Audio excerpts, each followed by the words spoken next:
on that, about what you think about that paradigm, like just being stuck in that and how we might be able to break out of that. Oh, I have so much to say about that. I feel like the propaganda around what's happening right now with this pandemic is about polarization.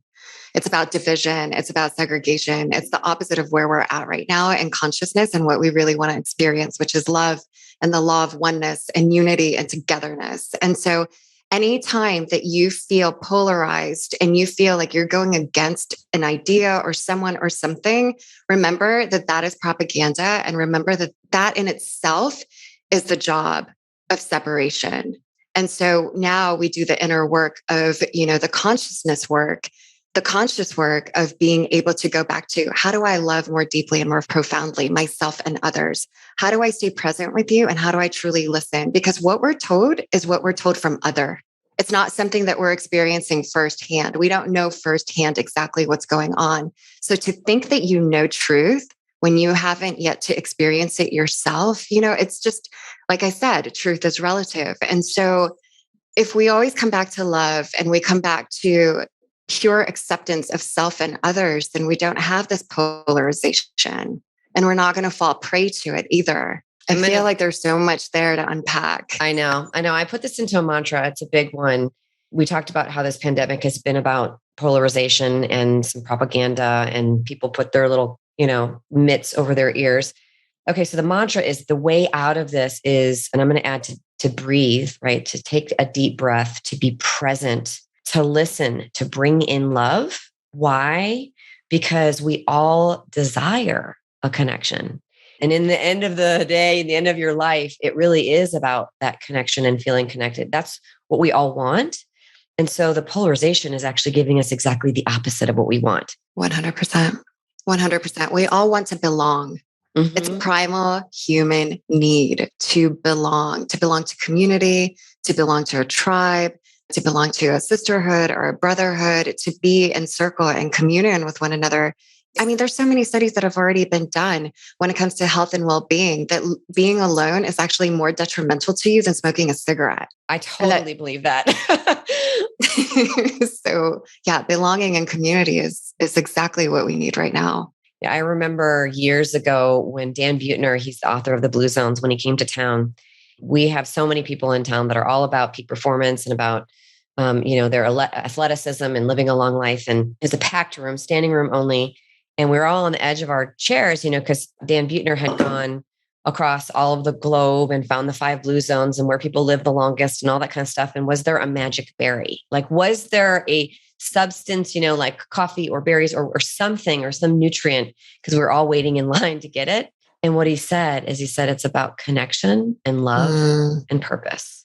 And I think that was really life-changing for me, because everybody kind of like at the end of the presentation was like, okay, well, we didn't get our magic pill or elixir, but we did if we heard, right? If we were listening.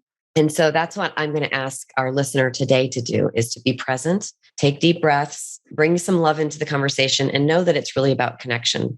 Because this whole series that I've done on plant medicine has been about bravery and about sharing work that's being done out there. When I say it's work, it is work, but the purpose of the work is to bring in love and to bring in connection.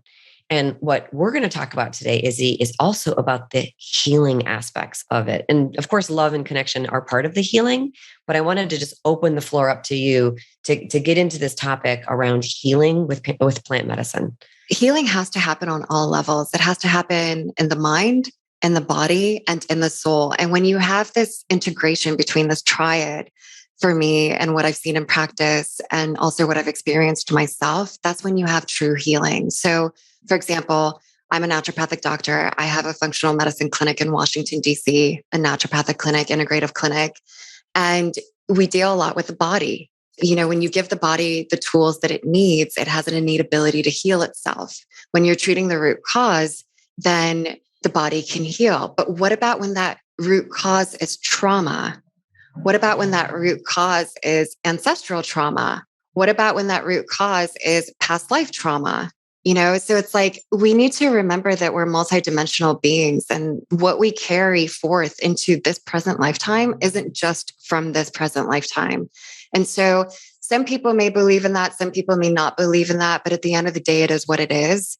And so when we're these multifaceted, multidimensional energetic beings, then we need to be able to, sometimes you think thoughts that are not even your own. Where do these thoughts come from? Sometimes it's from deep wounds that are happening in present lifetime. And then sometimes it's from your ancestry because you see that your mom has those thoughts and your grandma has those thoughts. And so it's something that can get passed on. And so when we're healing deep trauma and going through this inner process, it's multidimensional. And so you're not going to just take a supplement and expect to be whole. We also have to evaluate what's going on in the mind. We have to understand what your limiting belief patterns are, what your upper limiting threshold is, what your communication to yourself every single day. And also, like, we have stored trauma within our bodies that ultimately leads to dis-ease. And so how do we heal that? And this is the perfect avenue when we're introducing plant medicine into the equation, because it allows us to understand deeper aspects of our psyche that we normally wouldn't get to. And yes, you can go to therapy, but talk therapy is outdated now, as we see. You can do years and years and years and years of talk therapy and not really get to the core of the issue that you can get to within a couple of sessions of plant medicine.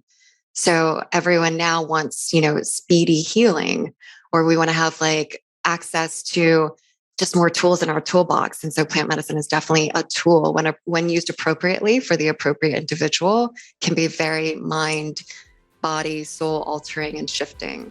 So Izzy, I'm going to have you think of a story of somebody that you've worked with where it was more of a body